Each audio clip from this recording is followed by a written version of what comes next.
Então, vamos começar a estudar os princípios, né? Então, o princípio número 1 do APPCC. O princípio 1 diz, então, que a gente vai analisar os perigos e as medidas preventivas, ou seja, eu vou analisar quais são os perigos que eu tenho no preparo daquele grupo de alimentos e identificar para cada período qual é a medida preventiva que eu tenho. Por isso, essa palavra respectivo aqui. Então, se eu tenho um perigo, imediatamente eu tenho que ver qual é a medida preventiva que eu tenho para esse perigo. Então, um exemplo bobo seria quando eu recebo a mercadoria na unidade de alimentação e eu vou passar a mercadoria das caixas que vieram do fornecedor para os meus monoblocos, né? Devidamente higienizados. Então, o que eu preciso ter garantia aqui? De que meu monobloco foi higienizado. Então, qual é o perigo que eu tinha? Tem o perigo de colocar o alimento no monobloco contaminado. Qual a medida preventiva que eu tenho? Garantir a higienização do monobloco. Ok? Muito bem. Esse princípio tem o objetivo, então, de identificar perigos que sejam significativos e, para cada um deles, identificar uma medida preventiva correspondente a ele, modificar os procedimentos ou a operação para garantir a segurança quando for necessário, ou seja, quando, avaliando o fluxo, eu identifico um perigo que não tem uma medida preventiva correspondente.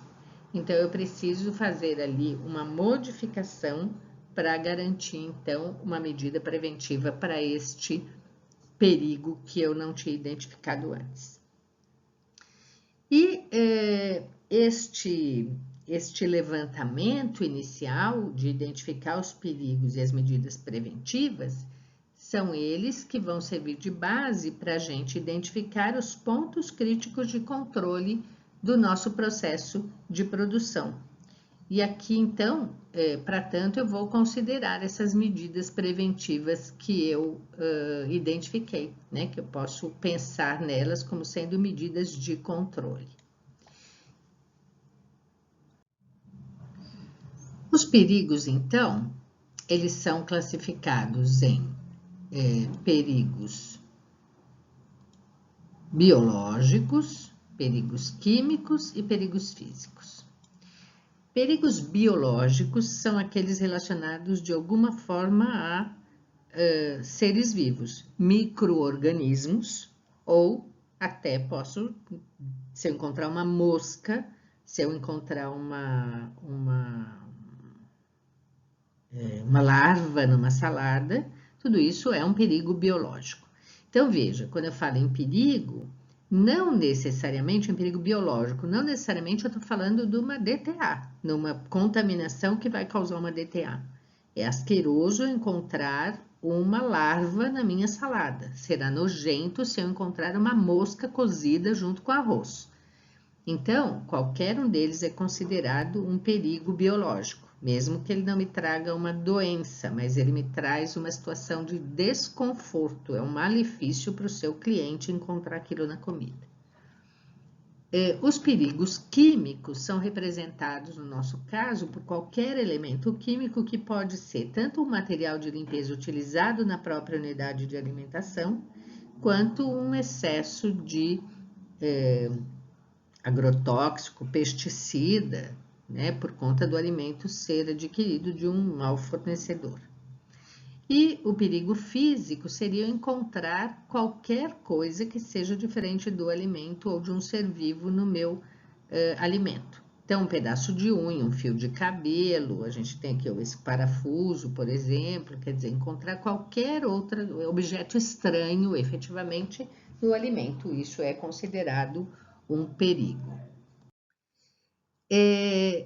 O conceito de perigo é exatamente esse, é um contaminante de qualquer natureza, biológica, química ou física, ou uma condição do alimento que pode causar um dano à saúde ou à integridade do consumidor, ou ainda à qualidade do alimento. Ou seja, eu considero perigo qualquer contaminante ou condição do alimento que possa vir a trazer um problema qualquer para a saúde do meu consumidor, ou ainda que prejudique a qualidade do alimento que está sendo produzido. Então, temos que fazer análise dos perigos, né? Então, um perigo significativo, ele precisa ter algum controle, se existe possibilidade, né, probabilidade de que ele ocorra, e se houver risco de que ele ocorrendo exponha o consumidor a este perigo. Então, nesse caso, eu tenho que controlar esse perigo, não tem outra solução. Muito bem. E aí, quais são então as medidas preventivas que eu tenho de acordo com os perigos que eu encontro? Então, nos perigos biológicos, primeira medida preventiva é ter controle de fornecedor. Ou seja, conhecer meu fornecedor, fazer visita técnica, manter registro de devoluções, manter registro de problemas que eu tenha tido com fornecedores. Então, realmente ter uma lupa em cima dos meus fornecedores, controlando realmente cada um deles.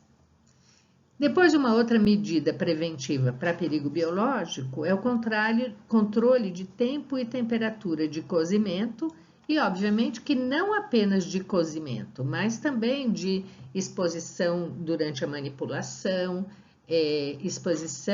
controle de tempo e temperatura durante a distribuição, durante o próprio armazenamento da matéria-prima ou do alimento pré-preparado ou preparado, né? Então, controle de tempo e temperatura é uma medida preventiva para perigo biológico durante todas as etapas do processo. E quando a gente pensa em indústria de alimentos, existem outras medidas preventivas para perigo biológico. Isso vocês estão estudando mais em tecnologia dos alimentos. Mas o controle da fermentação, o controle do pH de alimentos, né? Manter o alimento em pH que não seja favorável para desenvolvimento de bactérias, adição de sal ou de conservantes proporcionalmente à quantidade de matéria-prima que eu tenho em produção, garantia da desidratação correta do alimento, né? Então, garantia da perda de atividade de água de forma correta para garantir essa manutenção desse alimento. E aqui vale tanto para a indústria quanto para a produção de refeição, a inativação pelo frio ou remoção de parasitos durante o processo, por exemplo, de higienização de hortaliça. Então, isso, algumas medidas preventivas para perigos biológicos. Para perigo químico, o que a gente tem de medida preventiva? Controle de fornecedor também. Então, quando você vai na visita técnica, ter o olhar claro para esses fornecedores, né? Para ver se realmente o armazenamento de produto químico é distante da produção do alimento, essa coisa toda, né? E na sua produção, garantir que tenha uso adequado de materiais de limpeza e as indústrias de alimentos, uso adequado dos aditivos para não ter excesso de produtos como esse no alimento produzido por eles.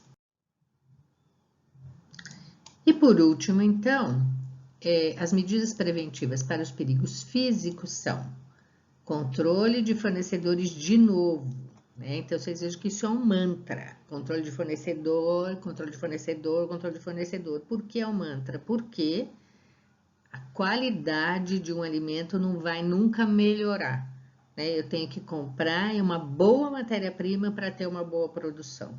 Então, se eu comprar uma matéria-prima de má qualidade, eu não tenho como melhorar isso durante o processo. Portanto, controle de fornecedor é base para prevenção de qualquer tipo de perigo.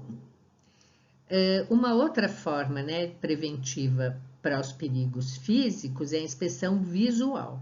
E aqui, todo funcionário tem que estar atento visualmente a qualquer perigo físico que pode chegar ao consumidor.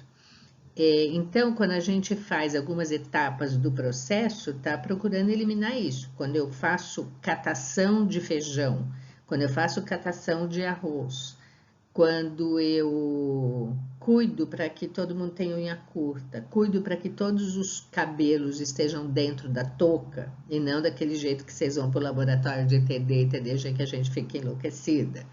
Quando eu cuido que não tenha pessoas de barba na minha cozinha. Então, isso tudo é uma forma também preventiva de perigo físico, né? E todo funcionário, além de cuidar de si, tem que estar atento ao alimento. E se encontrar algum perigo físico, ele precisa imediatamente reportar esse achado inconveniente. E as indústrias de alimentos, como medida preventiva para os perigos físicos, elas têm, então, por exemplo, o uso de detector de metal, uso de ímã, que também é uma outra forma de detectar metal, uso de equipamentos de raio-x em algumas situações, né? Só para vocês, para contextualizar, eu tive a oportunidade de conhecer a fábrica de pães que fornece para o McDonald's, e eles têm uma produção de pães que é totalmente automática, né? Não, só tem pessoas cuidando dos equipamentos, né? Mas não tem a mão, não há funcionário nenhum põe a mão em nada. Mas a maceira é um equipamento que ele se move muito, porque ele está ali fazendo o trabalho de amassar, né, a massa, de misturar aquela massa, de fazer toda a movimentação para garantir que aquilo tudo seja homogeneizado, e é uma massa que se mexe muito. E ela pode ter, por exemplo, então, nesse momento, sair uma arruelinha que está segurando algum parafuso, alguma coisinha assim, e na massa do pão, e vai ser formatado o pão, isso vai assar e tudo, vai passar pelo resfriador.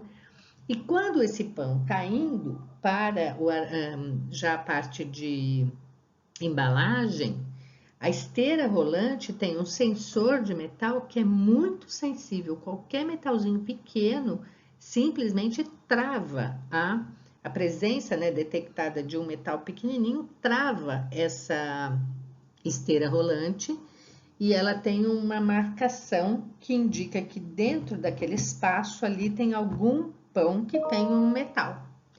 E aí, imediatamente, aquele pão todo que está naquele espaço é recolhido, vai para análise para procurar que metal era esse que tinha lá dentro, e aí continua o processo com o restante do pão que já está assado. Então, quer dizer, detector de metal ou ímã, uma forma de identificar metal, é fundamental na produção de uma série de alimentos industrializados. O próprio nuggets, que é uma massa feita com frango, né? Aquilo não é um corte de frango, aquilo é uma massa feita com vários cortes de frango. E aquela massa também pode ter ali algum ossinho, inclusive, ela não, eles usam o detector para identificar, inclusive, pedaços de ossos que pode estar dentro de um produto daquele. Então, esse controle todo é fundamental como medida preventiva para perigos físicos.